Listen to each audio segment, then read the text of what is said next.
All right. So we have a Rafe with us. Hi, Rafe. Hey everyone, how's it going?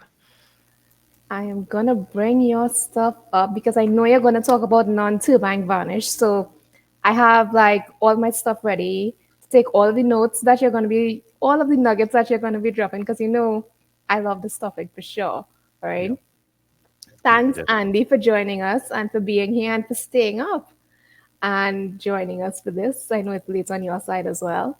So I'm gonna pass it over to Rafe. And Rafe, you have the floor. All right, thanks, Tanya, and thanks for having me at the fifth edition Oh, of LRVS. This is my, I think, third LRVS maybe presenting, yes, so yes. it's always nice to be here.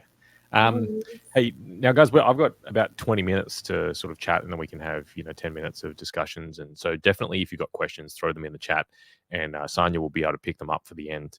Um, and Sanya, obviously, if anything comes up that you think is I should address at the time, just interrupt me. So today I want to talk about non-turbine varnish.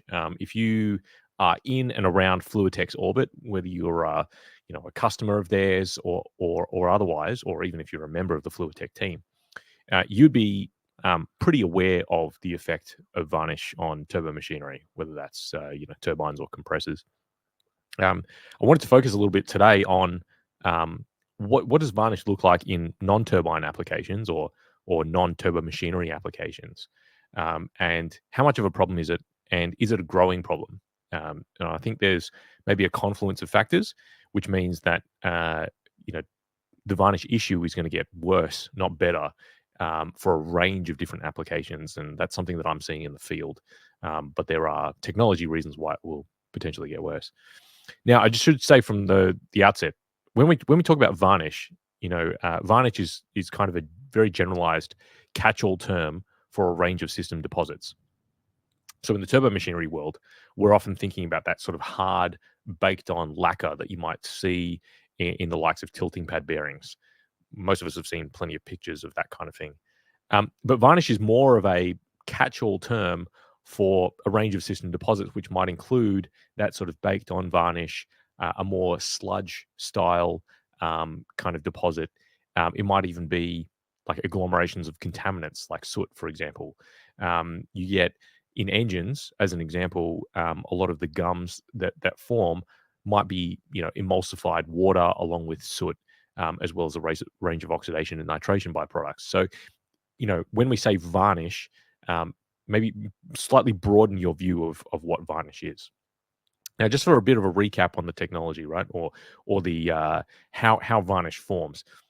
So we've got some kind of instigation event, and most of the time in a turbine context, we're thinking of oxidation. So high temperatures plus exposure to air or oxygen results in oxidation of both the base oil as well as the additives.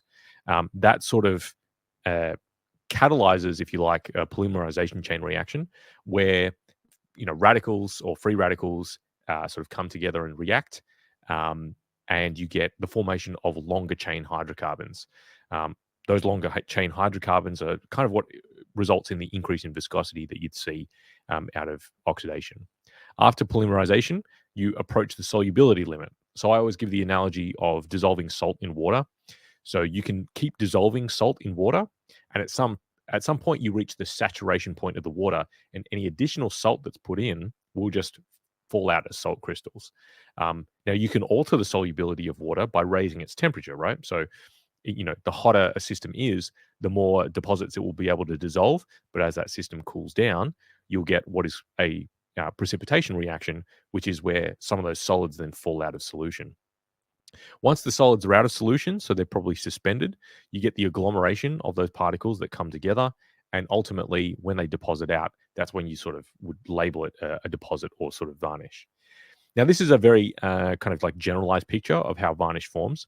Obviously, oxidation doesn't have to be the triggering event for it. We have things like nitration, thermal degradation, hydrolysis, contamination, or even additive reactions that can all really instigate this varnish formation cycle. So, a range of different ways that we can get there. And that's actually something that I want to focus on because in a lot of industrial applications, um, the temperature that you see isn't significantly high, right? If you think of gas turbines, steam turbines, a lot of compressors, let's say, for example, the combustion gases which are roaring past a turbine bearing is obviously going to heat the system up quite a fair bit in that region. Whereas industrial gearboxes, that are operating at relatively slow speeds, they may only ever get to, maybe 55, 60, 65 degrees Celsius in terms of operating temperature. And so you never see the extremes that really cause an oxidative failure of the oil.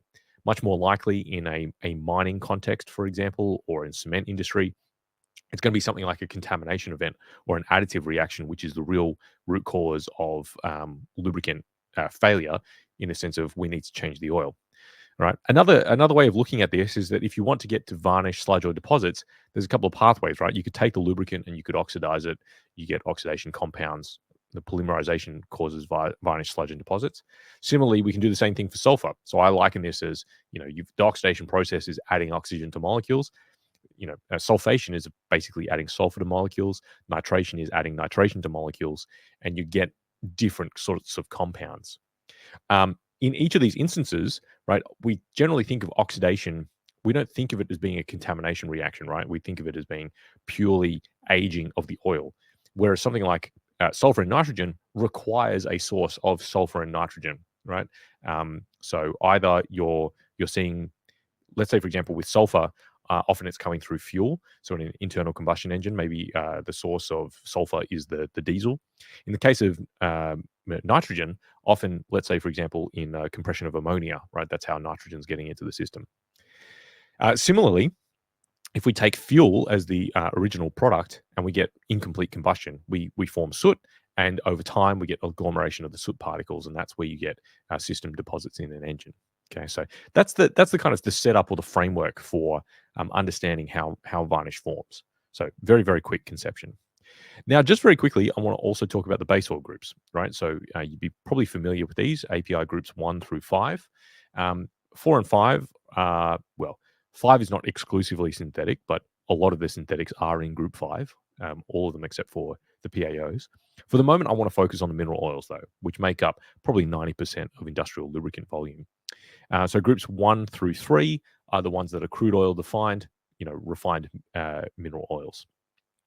Now, the key thing with groups 1 through 3 is that effectively we've got 3 different kinds of molecules, right? So paraffinic style, aromatic style, and naphthenic style. And as we move from group 1 to group 2 to group 3, and then eventually group 4, it's an exercise in basically getting more paraffinic, right? And so we are sorting out the molecules. There's some undesirable molecules which are considered kind of contaminants. That would be the aromatics and the naphthenes, and we're slowly getting more paraffinic. And the reason why is because there's a certain set of properties that we really highly desire. So, for example, the viscosity index, that is to say, a viscosity, base oil's capacity to retain viscosity with temperature, that's highly desirable in a lot of applications, especially in engine and hydraulics. And so paraffinic style molecules really excel in both the viscosity index and their oxidative stability. Unfortunately, from a varnish standpoint, they're not so good with their solubility, right? And so that's why products which are more paraffinic tend to drop out a lot of system deposits. Now, this is an incomplete picture. There are, for example, isoparaffins or branched paraffins, which are more desirable than paraffins thanks to their much improved pour point. Multi-ring naphthenes. We've also got the alkyl benzene groups as well as a PAO style molecule. And if you looked at, for example, a comparison of aromatics versus PAOs, you can see that they're almost polar opposites of each other.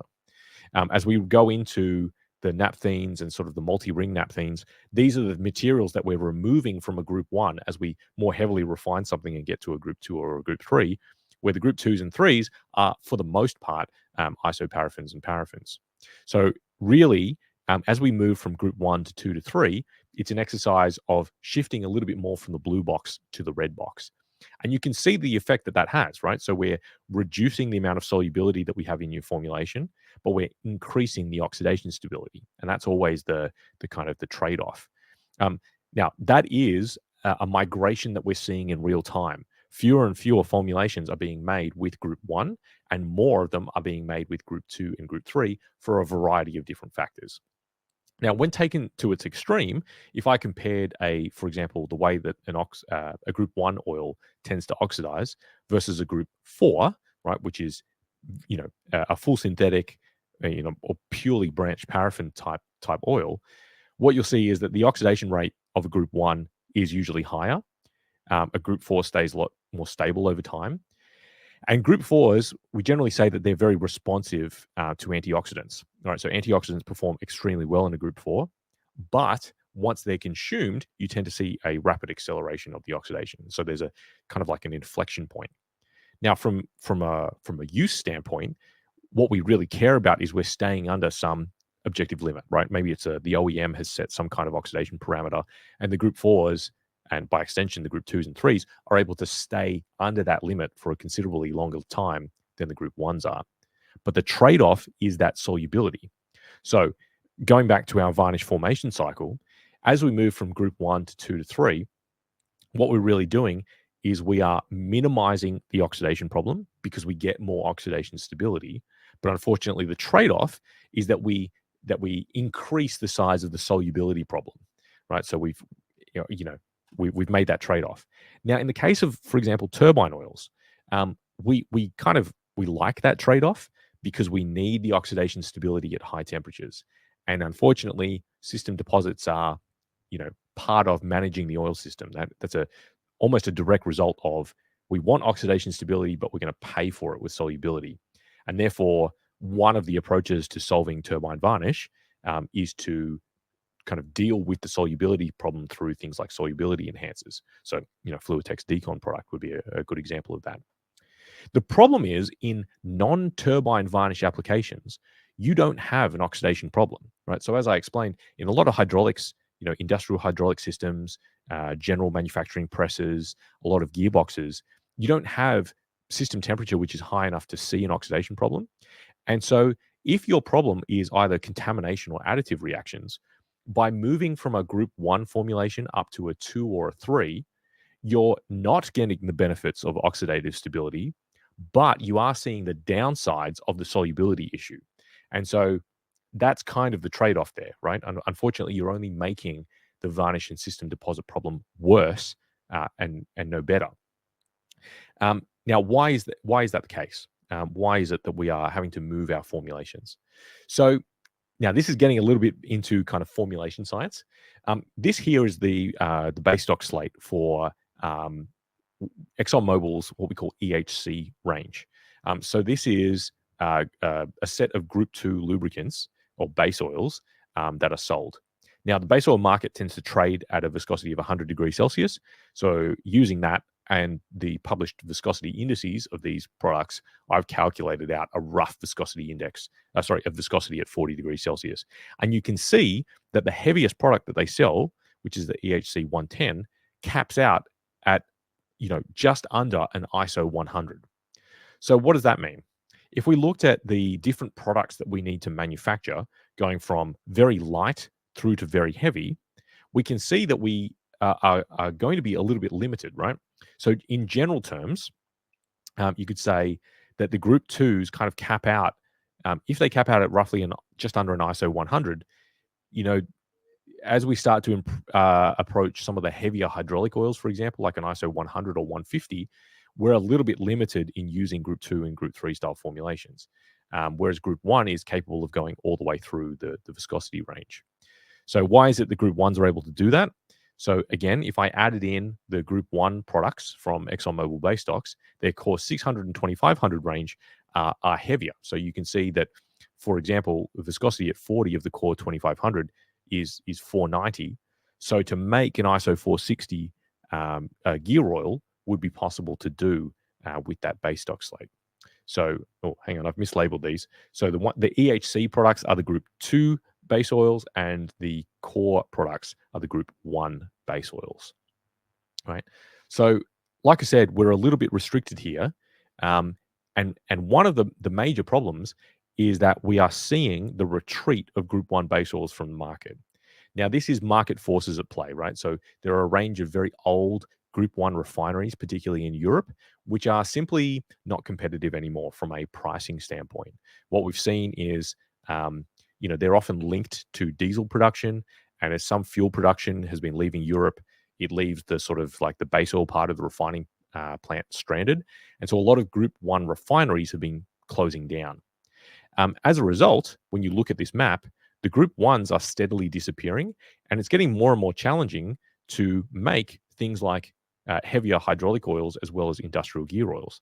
Now, if we want to make a mineral oil, the approach is basically to take a Group 2 or a Group 3 and we bridge the viscosity gap through the use of viscosity modifiers. Now, that is a perfectly good solution. So, say for example, in a lot of hydraulic oils, that might even be desirable. We can use some VI improvers, things like polymethacrylates, olefin copolymers, or the sort of the styrene style polymers, and we can both increase the viscosity of the formulation and we can get some viscosity index out of it.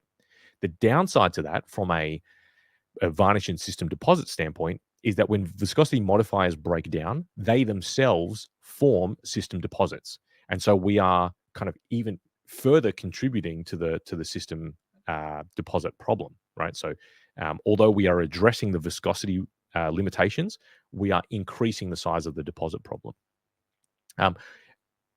Now, the other approach to this is, well, what if we could make Group 2s in a much wider viscosity range? And in fact, that is the approach that ExxonMobil have taken. They're opening a new refinery plant in Singapore, which is going to make something called EHC 340 Max, which will be a Group 2 style base oil that is much heavier. Now, from a varnish and system deposit standpoint, think about what that does, because although it improves the oxidation stability of something like an ISO 460 gear oil, what it does do is it also lowers the solubility, because we're now moving from Group 1 bright stock to a Group 2 style formulation. And so again, that's only going to exacerbate the problem down the line. And generally, because ExxonMobil is the largest global manufacturer of base stocks, where they go, a lot of the other manufacturers are going to follow. And so the substitution of Group 1 for Group 2, I think, is going to cause a whole bunch of issues down the line with both hydraulics as well as gears. Not only that, but we have additive reactions, which we often see. So let's say, for example, ZDDP, an extremely common hydraulic oil additive, which is used for its anti-wear properties, right? The idea is that it's a sacrificial additive which forms these kind of glass polyphosphate films on top of metal surfaces, which are then slowly eroded away instead of the base metal. Because the zinc molecule, ZDDP, has both zinc and phosphorus in it, what we expect to see on sort of like ICP results is a slow degradation of both zinc and phosphorus over time, right? If you have an ashless anti-wear system, it will just be phosphorus which degrades over time. In fact, what I've seen anyway in when we do a lot of testing in zinc hydraulic systems is we tend to see that actually the fall off of phosphorus in some circumstances can be a lot less than, say, for example, the zinc molecule, the zinc part of the molecule, which degrades much faster. And this is how it would look kind of mapped out on used oil analysis. Now, there are a couple of reasons potentially for that. One is, and this speaks to sort of like the merging of the application technology as well as the lubricant technology, is that in a lot of hydraulic systems, something that we're seeing now is a need for increased power density, especially in mobile hydraulics. What the OEMs are choosing to do to get more energy efficiency is to use a small oil reservoir and a smaller hydraulic pack, but put more power through it. More power density means higher temperatures. And we're now starting to see some mobile hydraulic units which can operate in the region of like 120, 130 degrees Celsius even. That instigates a cascade of events, which is that, the zinc molecule can thermally degrade, in and around, depending on the type of zinc, maybe 110, 120 degrees Celsius. And the thermal decomposition of that additive will actually result in sludge. So if you did a phosphorus NMR, for example, of the sludge, you'll often see that it's full of this stuff. And because we're now making hydraulics out of lower solubility oils, it's causing those deposits to come out of solution much quicker. So a combination. So if we take a step back and look at what's going on globally, we're seeing increased focus on using, Group 2 and Group 3 style base oils for most industrial formulations. That is increasing the size of the solubility problem, while at the same time, it's not addressing the fact that most of the system deposits in something like a gearbox or a hydraulic application are not oxidatively derived. So we're making, the deposits part of the problem worse. What does that mean for end users? If you are an end user, I think the emphasis is going to be more and more on what can we do from a varnish slash system deposit mitigation standpoint. How can we reduce the amount of contaminants that are getting into the system? How can we filter the contaminants that are getting into the system? And how can we filter out some of these system deposits and maybe do something to improve the solubility either of the gear oil or the hydraulic oil? I think that's kind of like long term. That's going to be the major strategies to success. So anyway, I think that's about the length of time that I was allotted. Hopefully, you got something out of that. And obviously, if there's any questions, shoot them in the chat, and I'm sure Sanya will be able to Oh, yeah. put them through.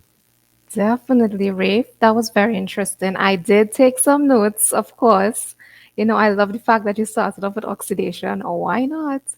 Um, but we do not have any questions yet. But I do want to say a shout out to Gary joining us from Boston and to Tiara joining us from Indonesia because they're all joining in, slowly coming in for your session. I love the fact that you talked about the difference between zinc and phosphorus because I think a lot of people get that part mixed up, especially when it comes to hydraulic oils. And I know, like for a fact, within the industry, some people talk about having more zinc means that you have a better oil, you have a better anti-wear additive, and just showing the breakdown here of how it actually happens. I love that you were able to do that. Yeah, no, thanks. Well, I mean, so there's a lot of misnomers around zinc, and I Oh think yeah. a lot of it stems from like the consumer grades, right? Mm-hmm. So there is this perception, especially in, let's say, the enthusiast car community, Yeah. that more Oh zinc yeah. is better. Um, there is just on that, there's plenty of evidence which suggests that anything above around 1,300 parts per million zinc um, can actually run you into corrosion problems Oh in your boy. engine. So, for a bit of background, if anyone doesn't know, the zinc anti-wear additive is mildly acidic, and obviously, the more acids that you introduce, especially into a Yeah. crankcase oil, the more Never likely good. you are to run into a corrosion issue. So, a lot of these companies which are advertising, Mm-hmm. we have 1,800, 2,000, 2,500 parts per million zinc, Yes. you are potentially doing more harm than good. The other thing is there's only so many metal surfaces for that zinc to plate out on. Mm-hmm. So at some point there is kind of a law of diminishing returns, and that sort of there's kind of like no such thing as a free lunch, right? You can't Yeah. just keep adding um, Unfortunately. additive. Unfortunately. But I know we have Ahmed, and thank you so much for joining us, Ahmed. I know you're joining in from Canada. And of course he loves the stuff on the zinc fluids, and he says that you are a specialist on hydraulic oils and anti-wear additives. So we definitely know that. We do have a question from Gabrielle, and he's asking if zinc-free hydraulic lubricants can minimize varnish formation. That's a good one, because Yeah. So that is so interesting. kind of a yeah. So general answer, yes. When I kind of advise people on how to select a hydraulic oil, right? Mm-hmm. Generally, I give people an x-axis and a y-axis. So on the Oh, x-axis is whether it is a standard or high viscosity index product, and on the y-axis is it zinc based or zinc free, right? ah. Um, so there's kind of like four quadrants to that. Mm-hmm. Um, you're going to a zinc free style hydraulic oil is a way to kind of basically reduce system deposits. But just as a note of caution, there are trade offs with doing that, right? Because obviously, zinc is part of the anti wear package. So I would recommend, if you're looking at a zinc-free hydraulic oil, looking at what kind of, let's say, for example, approvals does it have. Right. So the kind of like the gold standard in the industry at the moment is probably the Bosch Rexroth test. Yes. The main reason for that is because when you map all the OEM tests and you look at basically the speed and the pressure that that the hydraulic pump is run at during the test, the Bosch Rexroth test is the highest pressure, highest speed test that there is in terms of piston pump durability. So I would say in very broad brushstrokes, if something can pass that test, it's generally going to be okay. Now, what's interesting is that there are very few zinc-free products that pass the Bosch Rexroth criteria. Oh, But that would be an example of, um, being able to select a hydraulic oil which is both going to keep the system relatively clean and free of deposits, but not then sacrificing the anti-wear performance. okay. That makes sense. And Gabrielle, feel free to connect with Rafe on LinkedIn, even on YouTube, because he's always on YouTube. Yeah, And bother him a little bit more if you need some more questions answered. I know Mark Newston is actually saying that zinc numbers are a good indicator of problems. So interesting. But we yeah, also have Hassam. He is saying that they are having some acid number in their oil samples, and the time between sampling and analyzing is almost 4 days. So I think what he's asking is if the acid number gets affected based on the time between sampling and actually sending it to the lab. I think that really depends on where you're like storing it, because like that could be an issue if it's being stored in a highly corrosive environment or a lot of sunlight or something getting in there.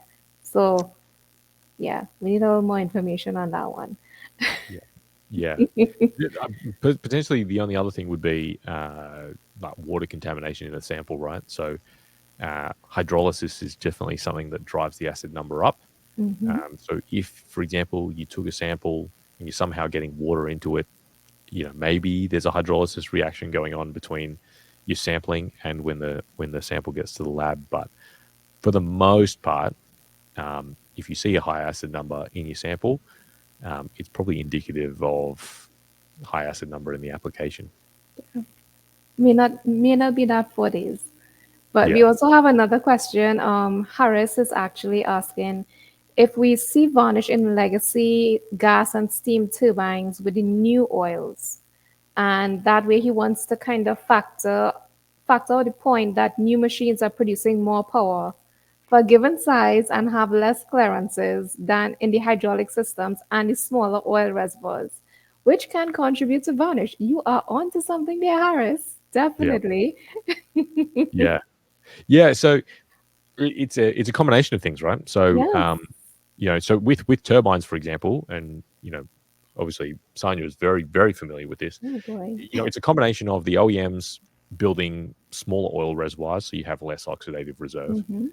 Um, there are oxidative requirements that they've set. Let's say, for example, with RPVOT values and TOST values, that in order to get the OEM approval, you really can't use a Group 1 style formulation. So in order to clear that hurdle, they've driven you towards a Group 2 or a Group 3 without realizing that it's going to form, Yeah. you're going to run into a varnish issue down the line. Another issue is the rise of renewables. So once upon a time, most gas turbines used to run in a pretty steady state application, turn them on, Mm-hmm. run them for baseload power.